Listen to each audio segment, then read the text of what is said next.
Thank you, everyone. Welcome to this session of the Government Operations and Fiscal Policy Committee. I am joined by my colleagues, Vice President of the Council, Andrew Friedson, and Council Member Katz. We have quite a few items to go through this afternoon on the committee, and we're going to first start with the Working Families Income Supplemental NDA. And Ms. McGuire, I think I'm just going to turn it over to you to kick us off. Thank you. This is the non-departmental account for the Working Families Income Supplement.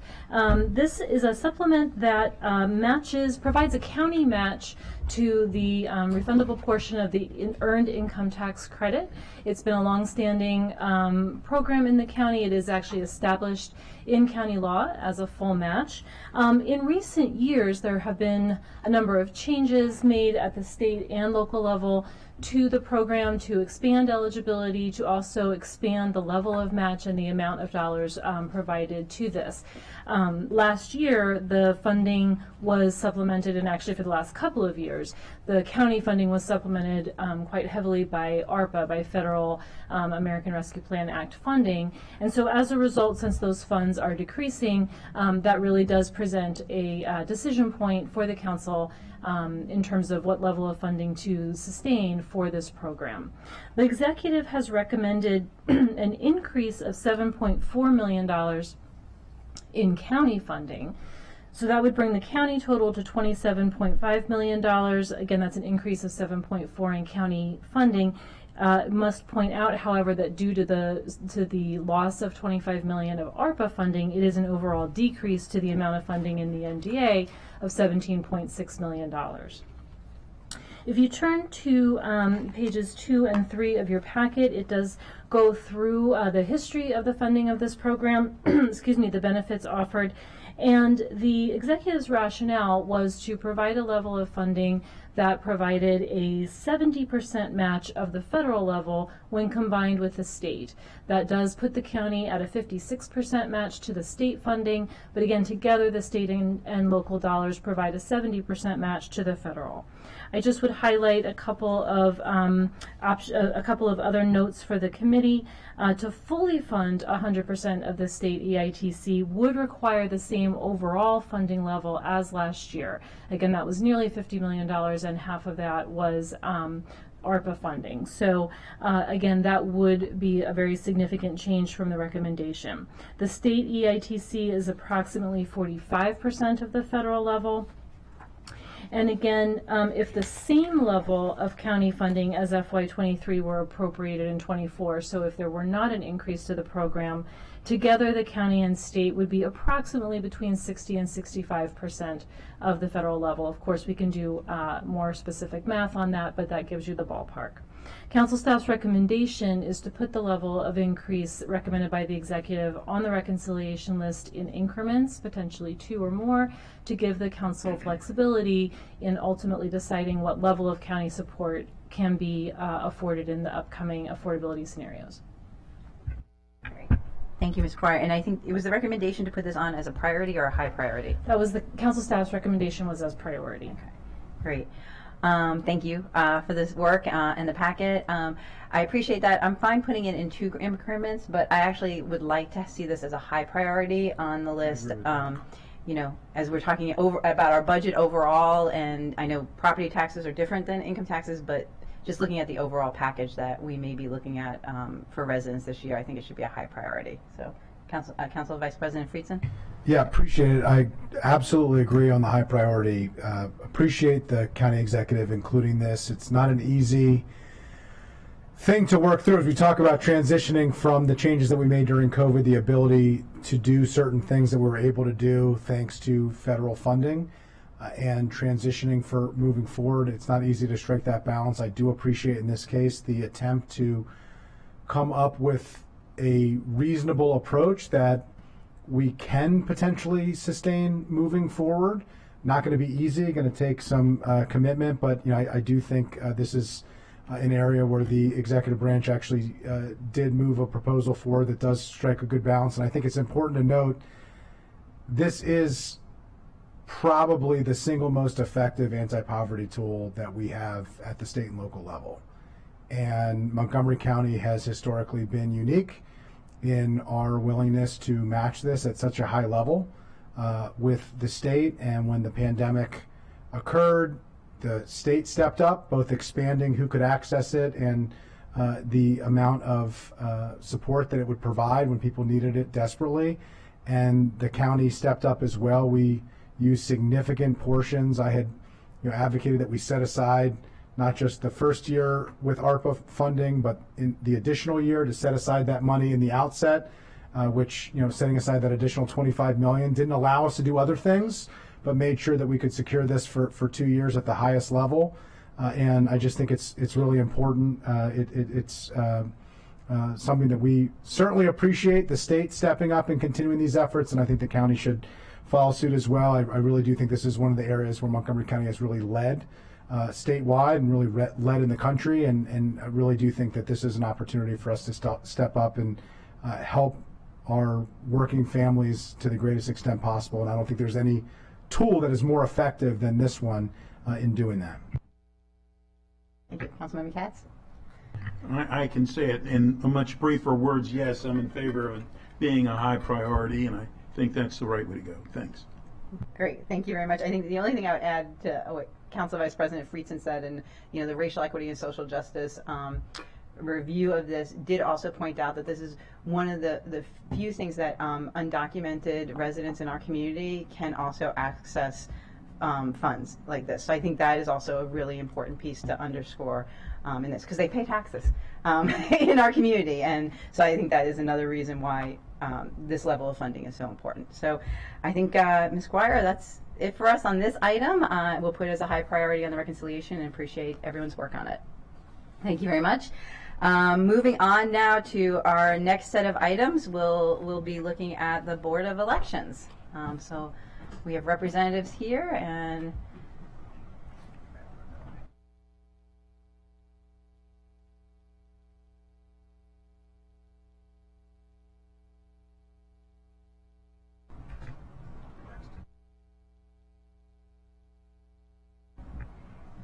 great.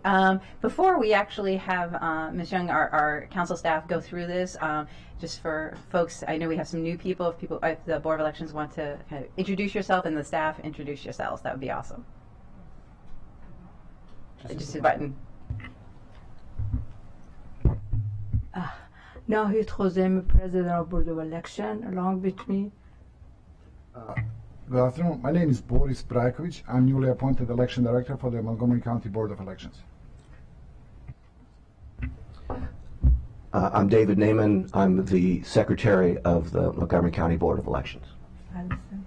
And I'm Allison McLaughlin. I am the Deputy Election Director. Terrific. Thank you for joining us today. Yeah. So. All right, thank you. This is Board of Elections. The FY24 recommended operating budget for Montgomery County Board of Elections is $12,239,983, or 15.14% increase from the FY23 approved budget. The number of FTEs is staying the same at 56.35, and there are also 6 vacancies for BOE, which we will be discussing. In addition to the operating budget, we'll also talk about a FY23 supplemental appropriation to BOE for $4.2 million from the general fund reserves, and lastly we'll talk about the public election fund PEF, which is recommended to add $250,000 for FY24. So obviously we have a lot of items to get through today, so I'll just get right into it. Agenda item number 2, the expenditure list. If you look at pages 2 and 3, we have kind of an overview of the grouping of what's required, high priority, and priority. And if you flip to page 4 is an explanation of major changes recommended. But if you don't mind, since we do have a lot of items, I just want to go over all the changes that are worth mentioning, and then we can open it up for discussion. So first is the $2,262,255 for increased costs from the State Board of Elections. This number is a recent estimate provided by the state, and the cost is generally calculated based on a per capita of expenses split between the state and county for equipment and things of that nature. The cost is predetermined and required by state law, and for reference, this item in FY23 was about $1.7 million, so that is a bit of an increase of about $500,000 this year. Staff recommendation is to approve as is, since this is required by law. Next, we have the election judge stipend required increase. This was actually an amendment from the county executive that came over on Tuesday, which is why we had the addendum to the packet. This is, as context, during the 2023 legislative session, HB 1200 was signed into law, which establishes the election judge stipends of $250 to $350 a day. The state is also required to reimburse each local BOE $50 of that extra reimbursement, extra compensation provided to returning election judges. And based on BOE's estimates and cost projections, and considering the state's reimbursement amount, this results in a cost increase of $831,580 in FY24, which would come from general fund reserves. And staff recommendation, again, because it's legally required, is to approve as is. Our final one that we have as required is the $280,000 for additional postage required for mail-in ballots. The cost is based on the projected volume of ballots that will be requested and returned by mail. BOE did note to us that mail-in ballots have been increasing since the pandemic. This is a legally required non-discretionary cost, so staff also recommends approval on this. And those were the required changes, other than the FY23 personnel changes that are pretty standard. Next, I want to go into what we recommended as high priority. So we have $253,000 for enhancement to election judges to expand the hours and days of early voting and canvassing. Early voting hours are set by state law. There was also recent legislation passed by the General Assembly establishing the requirement of canvassing before Election Day. It hasn't been passed yet, I believe, but there is a waiver. It's signed. Okay, well, I guess that's legally required now. So this was initially recommended as high priority. It's we also want to note that as of now it is required then. All right, well, that makes it simpler. Next up, we have increased cost lease payments for ballot sorting equipment in the amount of $181,729. Although the equipment lease is not legally required, it's operationally necessary to handle legally required tasks. BOE needs this equipment to sort mail-in ballots because they can't process it by hand in the volume that they receive, and they're also required by law to finish sorting these mail-in ballots within 48 hours of receipt. For reference, the FY23 approved amount for this was $181,732, so it's about approximately the same. Staff recommendation is high priority. We also have $163,000 for rebuilding the election worker management system. TEBS determined that the platform this current system is on is now outdated and no longer functional and no longer operational. And the department says they need this up and running by the second quarter of the fiscal year, so we recommended it as high priority. We also have overtime expenses, $109,970. So naturally, during peak election cycles, BOE has a lot of overtime from its staff. They actually budgeted the cost to be a significant reduction from their actual expenses in FY23, so they're aiming to get it down to this amount, so staff recommends this as high priority. Next up, we have restoration of personnel costs associated with lease of ballot, imaging, and sorting equipment in the amount of $71,800. The amount was initially reduced in the past, but it's actually requested for restoration because personnel costs have increased due to the increased scope and complexity of the work that's needed to service the mail-in ballots. Okay, we just have two more major changes. Both of these following ones are recommended as priority rec list. The prior year reductions to seasonal temps, $220,115. This amount is due to the increased complexity of the work that seasonal temporary employees take on, and an increase to the hourly rate of pay is recommended for better recruitment, especially in light of the recent HB 1200 legislation that increased the stipend for election judges as well. And the 3% inflationary adjustment to nonprofit service providers, 146. This is also going to be a priority item. And with that, I think we have covered all the major changes for BOE. I also did want to note, we did receive a memo from Councilmember Katz and Councilmember Jawando's office yesterday afternoon requesting $70,000 be put on the rec list. for outreach and advertising to minority and underserved voters. That's also an item to discuss. Great. Terrific. Before we get into the specific items, I just wanted to see if anyone from the Board of Elections had any opening remarks or anything that you would like to let us know. If you let me, just very briefly, to further introduce myself and the basis for the budget that is being presented today. Again, my name is Boris Brajkovic. I'm newly appointed Election Director for Montgomery County Board of Elections. I took over the post on January 1, and this is my first appearance before the committee. I would like first to touch upon a few observations regarding the election process that subsequently reflects on the budget itself. I would like to start by saying that I believe it's our own strong belief that 2018 elections or 2020 elections are not coming back. The expectations and benchmarks that drove our planning in previous years do not apply necessarily today. Board of Elections is gathering data to identify new benchmarks and adjust its operations to best support changing voting preferences while sustaining the level of customer service that we are providing to our citizens. Right-sizing the budget is a task that's our high priority to achieve these operational goals. With over 85,000 voters already on the permanent vote-by-mail list, we are set to have a high number of vote-by-mail ballots going forward in the future. This, in return, requires us to adjust the size of ballots receiving operations as well as canvassing operations for every elections. We have moved a long way from the few canvass days that we had with the 13 election judges to 18 canvass days with up to 100 election judges in a canvass floor. Additionally, Montgomery County voters prefer web delivery of mail-in ballots in high numbers. In 2022 general elections, our board received over 25,000 applications for web delivery of mail-in ballots. That is almost the number that was received by Baltimore City, Prince George's, and Howard counties combined. The changing voting patterns require us to review our internal organization and scope of all positions. This also applies to vacant positions that are listed in the packet prepared for the hearing. Since I took over the position, my focus has been on filling vacancies to support critical functions of the Board of Elections while recognizing that we are a small department. We are with the limited capacity to conduct multiple hirings, onboarding, and training in the same time. Scope of duties assigned a while ago to those vacant positions is not necessarily conducive to new demands, and we are reviewing them to best benefit the department.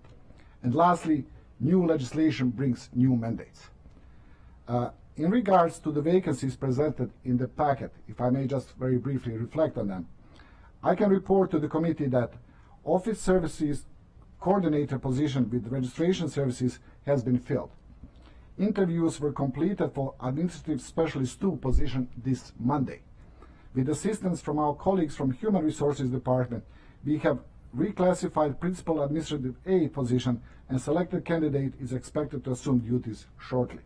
Next week, we will start interviewing for Tech 3 position that's listed in the packet. Office Service Coordinator, currently assigned to Polling Place Management, will be hired to support new mandates introduced by the bills signed into law by the Governor this Monday. And on the end, Water Services Manager position is a critical position within the board, and it will be hired as we go forward. That will be my answer. Thank you. Thank you very much. I know Council Vice President Friedson would like to say a few words. Yeah, before we get into the packet, first of all, welcome. We're excited to have you on board. Really appreciate you going through that. Obviously, it's a time of transition for this Board of Elections, but really any Board of Elections everywhere. The nature of voting, the nature of elections is changing in terms of voter preferences, in terms of what we're allowing to have happen, and legislative changes. So appreciate having you at the helm. And Ms. McLaughlin, thanks for stepping in as acting, and all the hard work that you continue to do for the board. I also wanted to thank Ms. Kazame. I think this is your last budget in this role as board president, and just want to thank you for your service. I have seen firsthand you're a hands-on board president. Not every Board of Elections president is out there pounding the pavement, but as a candidate for office, I was out there and have been out there on election day, and we bumped into each other as you were checking in to make sure that the trains were operating and thanking the staff and the volunteers. And I know how much they appreciate it and how much I appreciated seeing you doing that, and we're just really grateful and thankful for your service. So before we get into the packet, just wanted to welcome new and express gratitude for our outgoing board president. So thank you so much, and of course great to see you as always, Mr. Naiman. Great. Councilmember Katz? Thank you very much, Madam Chair. I too want to welcome you, and we got to shake hands, and I got to see some folks that we've known from before as well. So thank you. And I want to thank you for doing a job that I know that you don't always get thank yous for. When this last election, as difficult as it was for you to come up with solutions, and I heard Mr. Naiman speak a few times about it and read some of his information. But people, it's like one of these deals when you call 911, every second seems like a month. I mean, and everybody says, we want this answer, we want this answer, we want this answer. And here you're working as hard as you possibly can, and we still didn't have the answer. I mean, but we do appreciate all of your hard efforts, and it did pay off. We ultimately got the right answer. Yeah, I did want to touch on the memo about the $70,000 for with Councilmember Jawando and I had proposed. I don't know if you want me to do it now or should we wait? Maybe let's run through the other items. Okay, that's fine with me. Perfect. Thank you, Councilmember Katz. Yes, thank you. All right, let's dig in. I think I have, as the director was talking about, elections have changed and we're not going back. And one of the questions I had in looking at the budget, understanding that many of these things come as mandates that you have to follow, but also personal experience, spending much time at early voting sites where we're seeing fewer and fewer in-person voters come. Can you talk to us a little bit more about what you're thinking regarding the staffing for that, given that fewer people are coming in person and we're seeing more use by mail in terms of what you'll need to be staffing for election judges and how you took that into consideration for this budget? So what we have now is a gubernatorial election cycle. If we look historically, the numbers do not match through gubernatorial and presidential cycles. I would like to say that we have a benchmark for cycle of 22, but we have to establish one for presidential in 2024. What we had in 2020 with 350,000 vote by mail ballots is not realistic to happen next year. Going forward, one of the reasons why I wanted to reflect on number of permanent requests for vote by mail is high, and that number, my assumption is will go up. To which extent the option will be utilized in the primary versus general, we have to see. In Montgomery County, I can say that we have a habit among a high number of voters to participate in federal cycle only. So they will skip the primary cycle. Any increase in vote by mail is reflected in calculations of assigned equipment to the polling place or early voting and assigned election judges. We try to do the breakdown per precinct, so we would match the best possible way needs of the voters who will show up in person, but in the same time keep in mind the budgetary angle of that exercise. So we are looking out for it. We are reflecting on 2022, but we have to run through one presidential cycle as well. Great. Yes, Ms. Neiman. Thank you, Madam Chair. One of the many reasons that we hired Boris Brajkovic for this job is that he is data-driven, and so I certainly agree with him about the need for us to have a little more data before we figure all that out. I did want to point out that the number of early voting sites and the hours of the early voting sites are determined by state law. There is one early voting site that is optional based on an agreement between the council and the Board of Elections. But 13 of them are required. We did have 14 because the council and Board of Elections had 14. But the 13 is a state requirement. The hours are a state requirement. And I think that you make a very good point that our staffing may need to adjust as we see how people react. One of the other pieces of data that's really important to know is that our voters decide what they're going to do very late.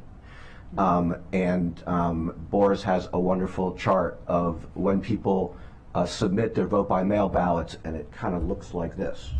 Last weekend before the election, everybody goes, and I think there are a lot of people who also make the same decision. Am I going to vote on election day? Am I going to vote early voting? Am I going to vote by mail? They don't decide far in advance for many of our voters. Thank you for that. Before I turn to the chart and go through it, any other general questions? All right. Looking at the revised chart, any questions on the required items? No. I think we might need to change one high priority to required based on the law. Right. And that was the first item under, I want to make sure I'm looking at the correct document. The election judges expanded days, hours, early voting, and canvassing. That was the first high priority item. We're changing that to required. Yes, I think so now that it's been signed. Yeah. First, yeah, we have to do that. Yeah. I don't think we have a choice, as we just talked about. Even if we did, we shouldn't. Yes. All right. So then the first item that we have a recommended high priority then is the lease payments for ballot sorting equipment. Any questions on that, except the recommendation? Yeah, I just had yeah. a quick. Yeah, I guess my quick question is the difference between legally required and operationally necessary. If this is listed as a high priority and it doesn't get funded, what happens? That's a good question. We have 258 ballot styles. By law, we will be mandated manually, hand by hand, to separate them in 258 batches, all the incoming ballots. In the same time, I believe the Senate Bill 379 introduced the requirements for us to process all incoming vote-by-mail ballots within 48 hours. Which is signed into law and is a new requirement. And although there's not a requirement that we have a ballot sorting equipment, we may need the ballot sorting equipment in order to comply with that requirement. So if we staff you at the levels that you're staffing at now, you wouldn't be able to comply with state law without this. Without this? Yeah, without this, given your staffing levels currently, would you be able to meet the 48-hour No.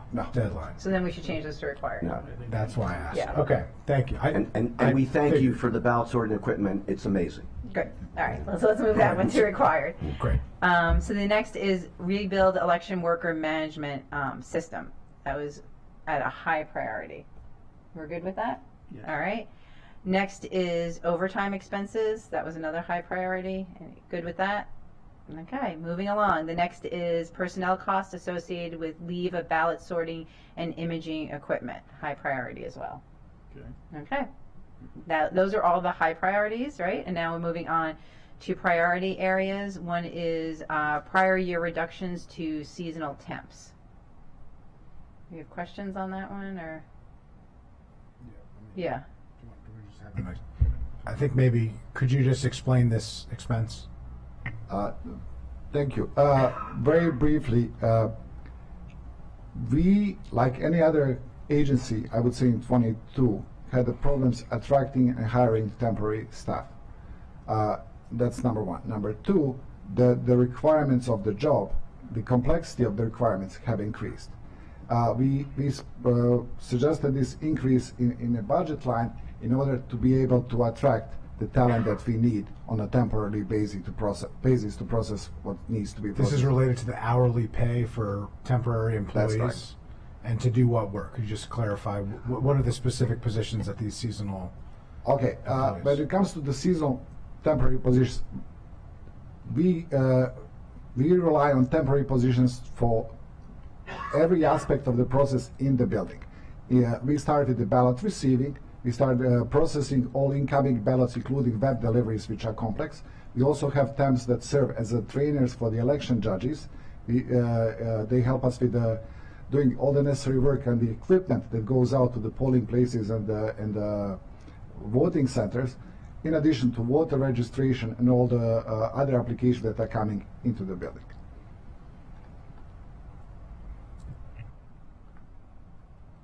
This is on now as a priority, not a high priority. Right. Keep it as a priority? Yeah, we'll keep it as a priority. The next is the, 3% inflationary adjustment to nonprofit service provider contracts, $146. Is that the right number, $146 total? It's just Yeah. It's just because every single nonprofit contract in the county budget Is got a getting 3% inflationary increase, and so it just $146. it's not a big contract. Yeah. Mr. Naaman could pay that himself. Go ahead. All right, well, those are all the items we have now. Councilmember Katz, if you would like to discuss the proposal that you and Councilmember Joando have. Based on that, I know that Mr. Naaman's not going to help me out here.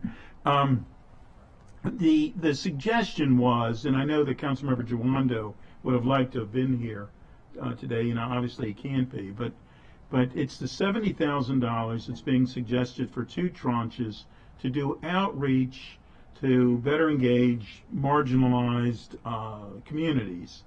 It's my understanding that we have about 170 different languages spoken in our community. I remember going back, Gaithersburg Elementary at one point had 125 different languages spoken in the school itself. And I think that if we, as much as we try to engage every one of our people in our community, I think that this could be of some great assistance if we included or added this to as a priority for additional outreach. And there's a variety of ways how the advertising could be done. Thanks. I don't know if the Board of Elections wanted to say anything before. First, very briefly, thank you. Any additional funding that would assist us to do more of our outreach to all the communities in the county is welcome on the operations side. I also recognize that any changes on the budget line are prerogative of the board as well, but I don't know if the board wants to chime in. The board has not had an opportunity to consider this proposal, so I'm going to give you my personal reaction, which is about 5 thank yous, and to urge that you make it a high priority, and for several reasons. The foreign language communities are definitely a priority. We currently have $70,000 that are spent for this purpose, but when you spread it around to the various communities where you have to do it, it's really not very much. And so, we're going to spend $1,000 in a foreign language newspaper here and $1,000 in a foreign language newspaper there. And there's some languages that we aren't able to cover at all. We should be doing a lot more Spanish language media in different media outlets. We have lots of different ways that is, that could be used. There is a requirement in House Bill 1200, the same bill that sets minimum stipends for judges. And by the way, when your staff mentioned the stipend for judges, that is not a flat fee. That is the minimum stipend for judges, for the ones who have the least complicated jobs. But there's also a requirement, and our lawyers would probably have to help us with this. There's a requirement that the state board develop and give to local boards an outreach campaign for recruiting and retaining judges. So it doesn't actually say, and then the local boards will use this outreach campaign to reach out to recruit and retain judges. But obviously, we have a big requirement to recruit and retain judges. And so we really do need to do a lot more in that area. The state will be helping us with that, but it's not clear that they'll be helping us financially with that. So any kind of additional advertising, we should be advertising to people not only about being judges, not only about when election day is, also probably encouraging people, if they're voting by mail, to vote earlier so that our canvass before election day is more efficient. I mean, there's a whole variety of messages that I think the public would benefit from if we were able to get these additional resources. Great. Thank you very much. And I'm going to say thank you to Councilmember Katz for moving this forward. I would support putting it on the list as a priority issue, and then in 2 tranches, and as we're discussing the budget, and if the board has further reflections on this and can send them to us, that we take it up with the full council and we do reconciliation. Agreed. Great. Yep, thank you, and agreed. Terrific. That was short and sweet. All right. So I think we're done with item number 2, correct? And we can move on to item number 3. Yeah, that's great. The only other thing on item 2 was the vacancy list. Oh, but, I'm I sorry. think the director Yes, already the talked director, about I it. think, answered the questions on vacancies unless folks had additional questions, but I very much appreciate you going through that for us. So, great. Thank you Yes. so very much. That's my last time to say thank you. Well, thank you so much to you. We appreciate it. Yes. All right. So yeah, if we're done with item 2, we can open up item 3. This is page 8 of the packet. The county executive is recommending a $4.2 million supplemental appropriation to FY23 operating budget for BOE, and this is coming from general fund undesignated reserves. This funds unbudgeted expenditures due to the postponement of the 2022 gubernatorial primary election, which resulted in 2 different elections being split across the fiscal year. And also funds the unbudgeted expenses from court action related to the 2022 gubernatorial general election. The timing split between FY22-23 and the litigation made it so that it wasn't immediately clear what the expenses would be, which is why a supplemental appropriation is being required right now. And the expenditures incurred primarily include overtime and FICA expenses, seasonal temp employees, election judge stipends, and an itemized list that's fully listed in the packet. Great. Any questions? No. I think We already. we already did.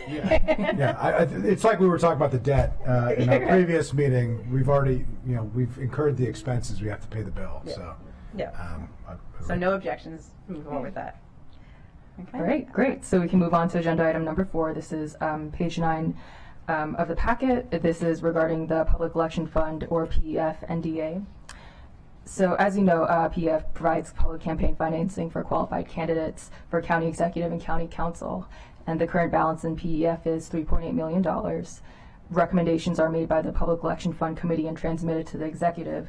This year, they're recommending leaving the current $3.8 million in the fund and adding an additional $250K for FY24 for 4 years for a total additional contribution of $1 million over 4 years to reach the final amount of about $5.2 million that was in the pot for the last general election cycle. You can see the PF Committee's full detailed recommendation in the packet attachment. However, due to Council President's guidance for this year's budget, we recommend not putting this on the reconciliation list this year. I don't understand the last thing you just said. So you're saying that we shouldn't put on reconciliation, we should just approve it. Is that what you're saying? No, not approve it. Just Not approve it. Because we can keep the $3.8 million in there to accrue interest, and then just if the amount just isn't added for this year because of the budget guidelines. I understand, but I also am somebody who gets very concerned that we wait till the end to figure out how much money we need. And I believe we should be putting money aside each time, each year. So that's where I am. I mean, I'm not going to follow my sword on it, but that's where I am. so Councilmember Katz would recommend putting in the $250,000 On the this year reconciliation. on the reconciliation as a high priority or priority? Priority. As a priority. Yeah, I agree with the staff recommendation. I very much appreciate what Councilmember Katz is saying, but I think, ultimately we're in an environment here where we're asking residents to pay a property tax for a budget that we're trying to desperately figure out how to fund, and the $250,000 aren't needed now. I mean, this is to make it a lower expense in the subsequent years to get us closer to the number, and we do have $3.8 million sitting in an account currently, so I'm not sure, that it's necessary, although it's not an option to fund moving forward. And, Councilmember Katz is right, it's pay it now or pay it later. We have to have the money in the fund in order to fulfill the obligation, but I think the staff recommendation to me is reasonable. Great. On this one, I'm going to agree with Councilmember Katz and have it as a priority on the list. And it may end up getting cut. So. Well, yeah, thank you so much. We appreciate it, and with that, that's all we have for elections. Great. I do actually, sorry, one other thing, and we can come back to this another time. The Board of Elections did receive a 1 for the racial equity and social justice rating. And I didn't know if the director or anyone else wanted to speak to that, and we can come back to this at a later date, but we've been trying to note everyone's racial equity and social justice score when we can. So Absolutely. I think I can speak for the whole board if I say that the grade 1 does not necessarily reflects our commitment to the issue. I believe that addressing the vacancies that we have on the books, I think the figuring out the patterns of voting and the process as we go forward, and then engaging the right office of the racial equity and justice to work with us, recognize that we are a small department, will take us where we hope we need to be. We believe we need to be. great, thank you very much for that. And we did have Ms. Ward here. I think it was earlier this week or last week, talking about how their office is going to be helping departments with this. So I just wanted to note that. And thank you so much again for coming, and thank you for your service. Thank you very much. Thank you, Madam President. All right.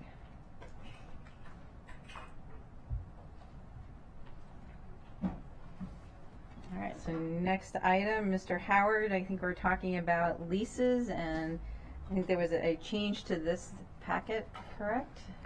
Yes, so we actually have 5 different NDAs that are grouped together in one staff report. So I'll just ask the executive branch staff who are associated with any of those NDAs to just come on up now, so we don't have to do a lot of switching back and forth.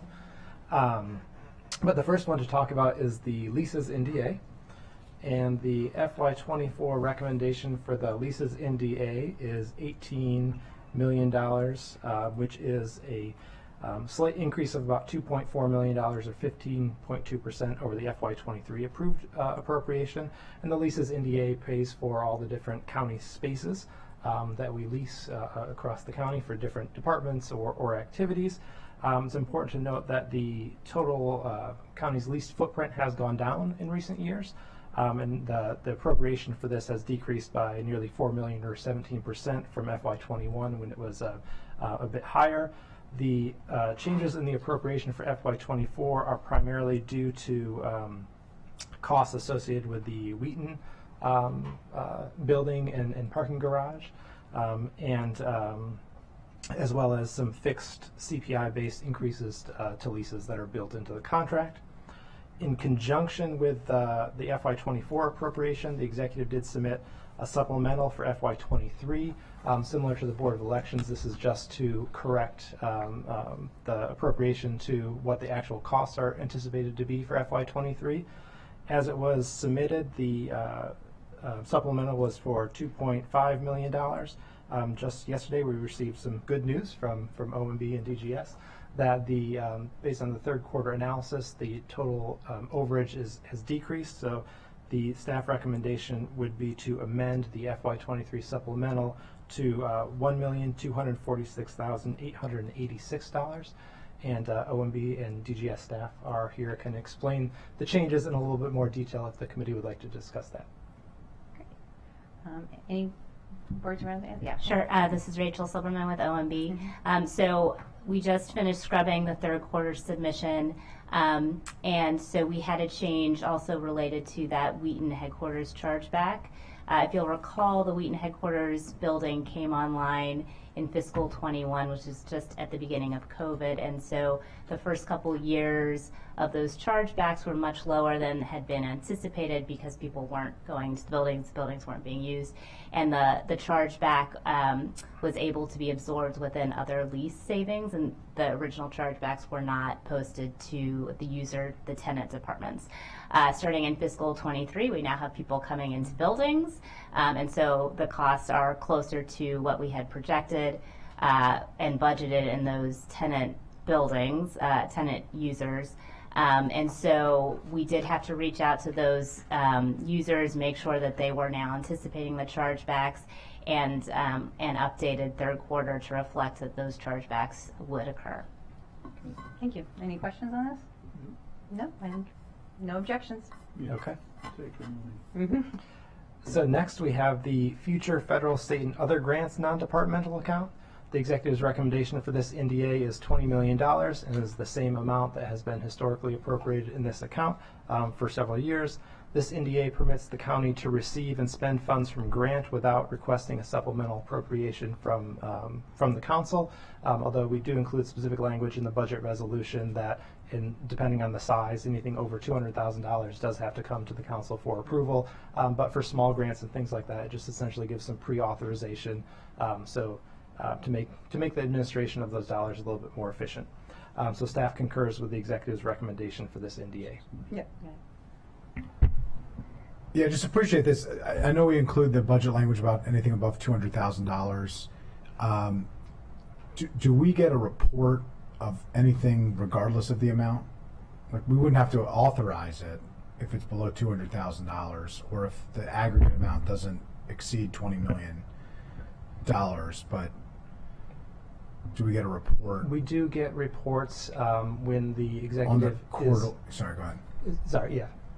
Usually what happens is when the executive branch is using this authority, they send a notice to the council that that we received a grant and the amount that it is, and then we forward that. But we don't do like a quarterly reporting. Yeah, I think we should include budget language to do a monthly or a quarterly report for all amounts, because it's hard to keep track when they come one off. Yes. And I think we've had an issue. We've been talking about that related to supplementals, and Chair Stewart has really been trying to lead the way on changing this process. I just think this is another example where it would be helpful to have the aggregate moving forward. I think it's appropriate that we not hold off the use of federal dollars for council appropriations for nominal amounts, but I do think that there should be a more formal and regular reporting of that, so that it's documented, so that a member of the public could request it easily, would know what to request, and it'd be a little bit more transparent and accountable. Councilmember Katz. And I think that's an extremely good idea. I don't know whether monthly is too fast. I mean, I've always heard that you don't realize how fast a month comes around till you have a mortgage, so I think quarterly would probably, especially in the beginning, to figure that out. Thanks. We'll work with OMB staff on what the right timing and approach would be, and share that language with the committee before before the council approves the full budget resolution. And it may be something, we have similar provisions for the outside agencies as well, for MCPS and Montgomery College.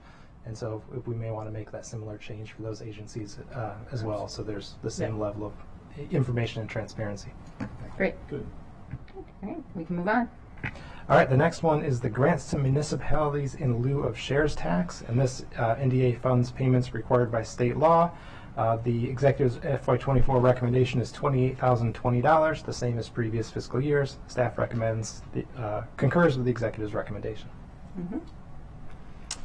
Next is state property tax services. This NDA reimburses for 3 programs that support property tax billing administration conducted by the Department of Finance: the Montgomery County Homeowners Credit Supplement, the Homestead Credit Certification Program, and the county's share of conducting property tax assessments by SSAT. And also, sorry, I noticed a spelling error as I'm trying to read my staff report. It also deals with some of the programs that were enacted in 2016 and administered by Finance. The total amount for this, which I did not list in here, I'm going to say that real quick to make sure.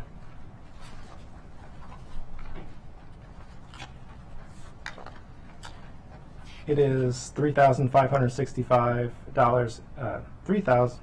$3,565,615, which is the same as FY20. I would have been happy to approve it if it was $3,565. I'm also happy to approve it at the current level. We're good. Okay.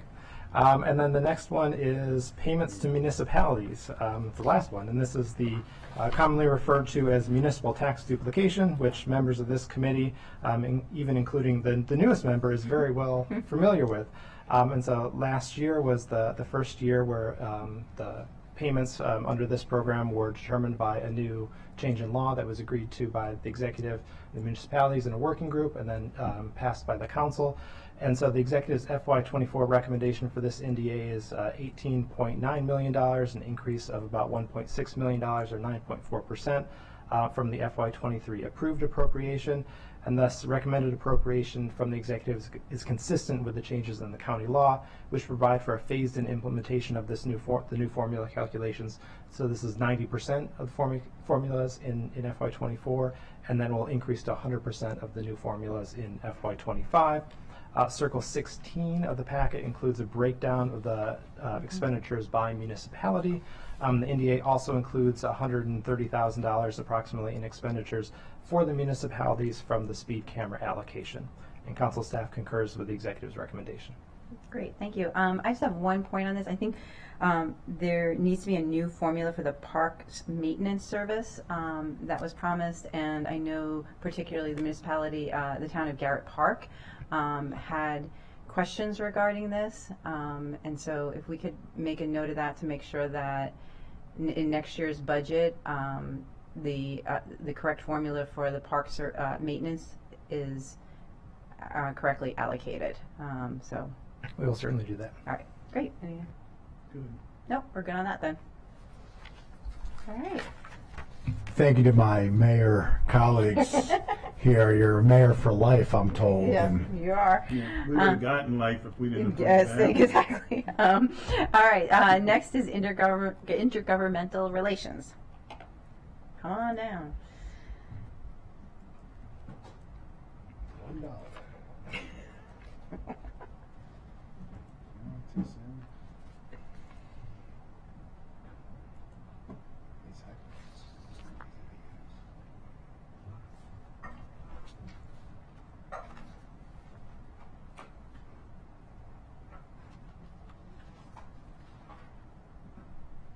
Okay, Mr. Howard. Okay, thank you very much. The Office of Intergovernmental Relations FY24 operating budget is essentially a same services level budget. The executive's recommendation is $1,089,096, which is a 1.2% increase from the FY23 approved. The entire increase is due to personnel cost increases from the FY23 compensation annualizations and the FY23 compensation adjustments. There are no items that are required to go on the reconciliation list based on the council president's guidance. Two issues for discussion. The first is in terms of vacancies. As of March 3rd, the office had one vacant intergovernmental relations legislative analyst position with an FY24 budgeted cost of $132,708. The position had been vacant for over a year, and so staff recommends the committee discuss with Ms. Wenger the reason the position has remained vacant, department's current plans for filling the position, and any potential impact of reducing funding for that position in FY24. And also noting the Office of Racial Equity and Social Justice Review did provide OIR with a rating of 3 stars, indicating a strong commitment to advancing racial equity and social justice in Montgomery County. Great. Thank you, Mr. Howard. So would you like to say some opening words and specifically address the issue of the vacancy? Sure.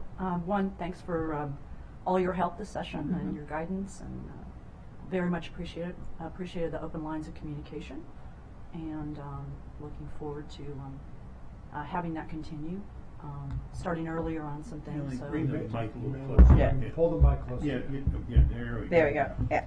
no need to repeat. No. So the vacant position, that occurred at the very end, I think in December of 2021, and that was just really too late to do anything about it. The key person that we had in that role went to Alcoholic Beverage Services. She agreed to continue that portfolio for that year, and then we reallocated some of her portfolio around. We were fortunate to survive that, and then this year I thought there was just a lot of change going on over the summer, and we decided not to recruit. I would say that I do really like working with a very small, highly competent staff, and I have that, but right now I am depending on a couple of other agencies to provide that level of support to Office of Intergovernmental Relations. So while I could continue in this manner, I'm not certain it's wise to be at risk of having something happen. So I do intend to recruit at the end of the summer. Great. Council Vice President Friedson?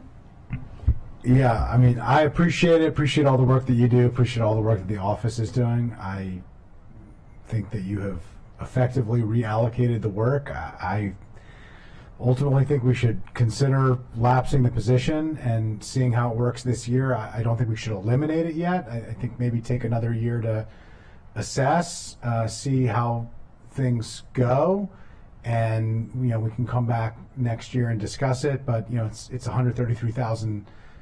The office is functioning well. You've done a good job of reallocating the work with your team, and I have been pushing to eliminate positions in a lot of offices. I understand your point of not wanting to put yourself in a position if you're leaning on particular people in particular departments, and that could change at some point, which would not allow you to have the flexibility to do that. But it has been 460 plus days since December of 2021.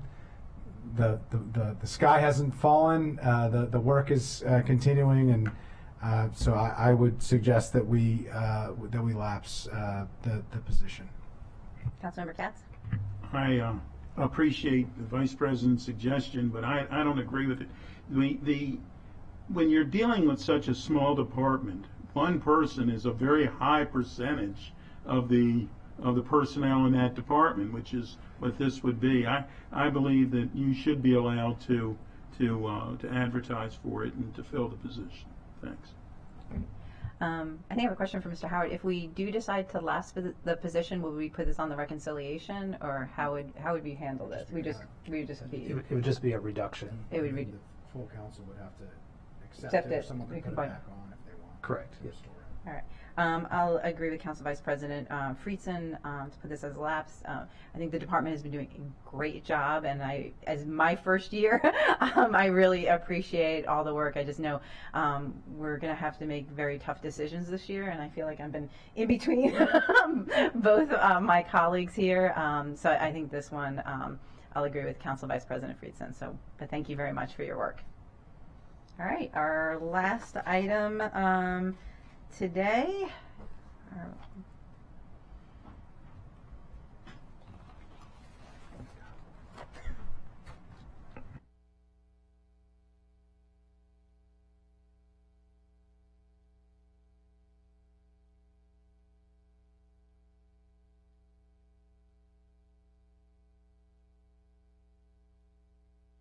Welcome. Thank you for being here. All right, you're going to walk us through a bunch of NDAs. Some of them a bit little, others more significant. So if you want to walk us through the packet. All right. Good afternoon, council members. I'm Nazifa Hossein. I'm one of the postgraduate fellows with central staff to the council, and I will be leading this work session. Okay. I'll begin with an overview. Non-departmental accounts, NDAs, are expenditure items that support operations of the county government. These accounts do not fall under any specific department or agency. For this work session, the following NDAs will be reviewed: boards, committees, and commissions, county associations, Metropolitan Council of Governments, and Public Technology Inc. Starting with the boards, committees, and commissions, which are created by law or resolution to serve the county for a variety of purposes. Funds under this account are for the reimbursements of certain expenses, such as childcare, travel related by eligible members. For FY24, the recommended expenditures are $49,665, which is $1,915 of an increase from the FY23 approved budget. The increase is due to the number of projected board member reimbursements. Moving on to county associations. Maybe we should just, because there are a couple of little things, just take each one at a time. Just to, I think we're good. I think we're going to be good with this. Sure. Not to preempt a conversation, but we're good with this. So thank you. Yeah. Moving on to county associations. This account funds Montgomery County membership dues to the National Association of Counties and the Maryland Association of Counties. For FY24, the recommended expenditures are $74,728. There's no change between the FY24 recommended expenditures and the FY23 approved budget. I think we're good with that. Next, the Metropolitan Council of Governments. This account is a voluntary association of major local governments in the Washington metropolitan area. They seek to provide regional answers to area-wide issues which include air and water pollution, daycare, housing, land use, and transportation. For FY24, the recommended expenditures are $1,957,533, which is $273,014 of an increase from the FY23 approved budget. The increase is due to an increase of membership dues. Good. I think we should continue. Mhm. Yep. Lastly, the Public Technology Inc. This is the only technology organization created by and for cities and counties. The organization provides research, education, and executive level consulting services. Funds for this account are to continue membership in this organization. For FY24, the recommended expenditures are $5,000, and there's no change between the FY24 recommended expenditures and the FY23 approved budget. You good with that? Trust any organization that would have me as a member. And I agree with that. Yes, we'll continue. We're good.